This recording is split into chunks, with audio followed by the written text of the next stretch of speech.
Hey there, dudes and dudettes. It's Michael Eaton with Two Dudes Review, here to give you my thoughts on Scoob. Now, I know this review is very, very late. I hate missing deadlines, but unfortunately work got in the way, as well as some other stuff that's been going on. So, I really want to thank you guys so much for being patient. And thankfully, now that restrictions are being lifted, Zach and I will be back in theaters, giving you our thoughts on upcoming films such as the remake of Mulan, as well as some other ones that you guys want to see us take a look at. But right now, I want to give you my quick thoughts. This won't be very long. My quick thoughts on Scoob. Now, this got a lot of attention because not only did it show the origins of Scooby and Shaggy's friendship, but it's also what I believe is only the second film, I think, ever to actually be supposed to come out in theaters, but unfortunately due to COVID-19, it had to be released on demand. So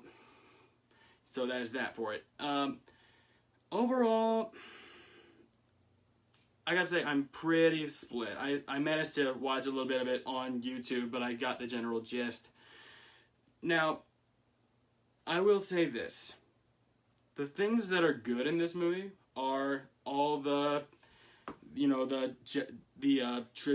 tributes to Hanna-Barbera and all their classic cartoons, along with the classic Scooby-Doo. And I like a lot of the jokes, even though some of them are borderline PG.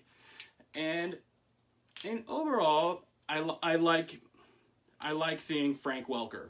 And if those of you who don't know Frank Welker, he has been the voice of Fred on the original Scooby-Doo since like 1970, 1969, and seeing him voice Scooby was a treat because I like Frank Welker. He's a frickin' workhorse. He's a legend, and I really, really like him. He's one of my favorite voice actors.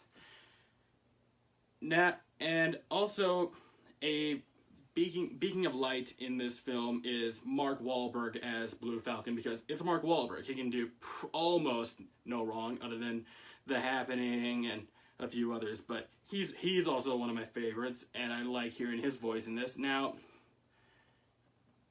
I'm sure I'm not the first one to say this, but Will Forte as Shaggy,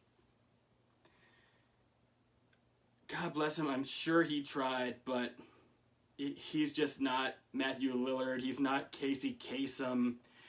He just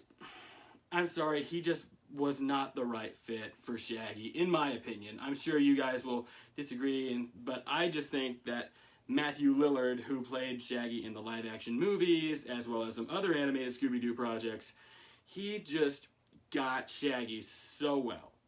He's like the great, perfect Shaggy.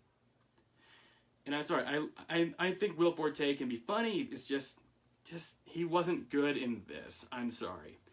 I mean, if you guys liked him, let me know why in the comments below. And Zac Efron as Fred. You know what? You could have given the voice of Fred to anybody, and it just wouldn't have mattered. They just really want that Hollywood star power. Like, heck with Hollywood. Then Amanda Seyfried as Daphne, again, you could have given that to anybody. And, was it Gina Rodriguez as Velma? Now, she was alright. She was alright.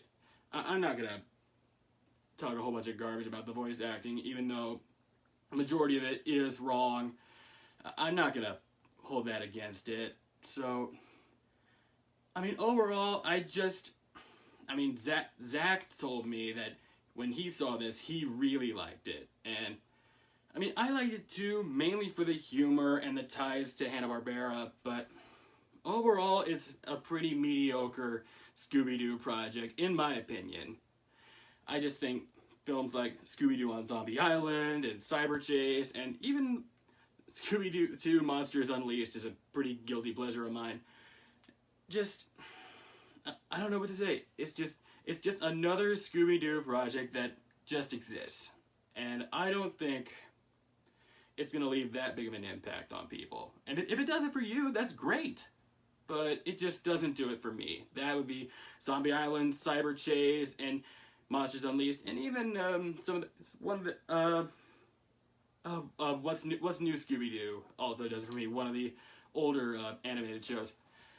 But overall, guys, if you really like Scooby-Doo or a big die-hard Hanna-Barbera fan like my partner Watson is, you will definitely like this movie and its sense of humor, its satire, it's still got some of the charm, but not as much as I wanted.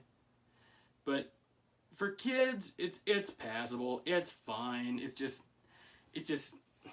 not something I would own on DVD or stream every night, but if it does it for you, that's great. It just doesn't do it for me. I'll stick with, Cyber Chase, Zombie Island, and even the live action films. I mean, I'll take those over this. So, anyway, guys, I want to thank you all so much for being patient with me and Watson as we try to get more content out. We will be back in theaters very, very soon. We will also get more content out, such as Netflix shows and other movies coming out on demand. So I just want to thank you all so much for sticking by our side through the horrific COVID-19 epidemic. So once again, guys, I wish you all the best. Stay safe, and until next time, I'm Michael Eaton.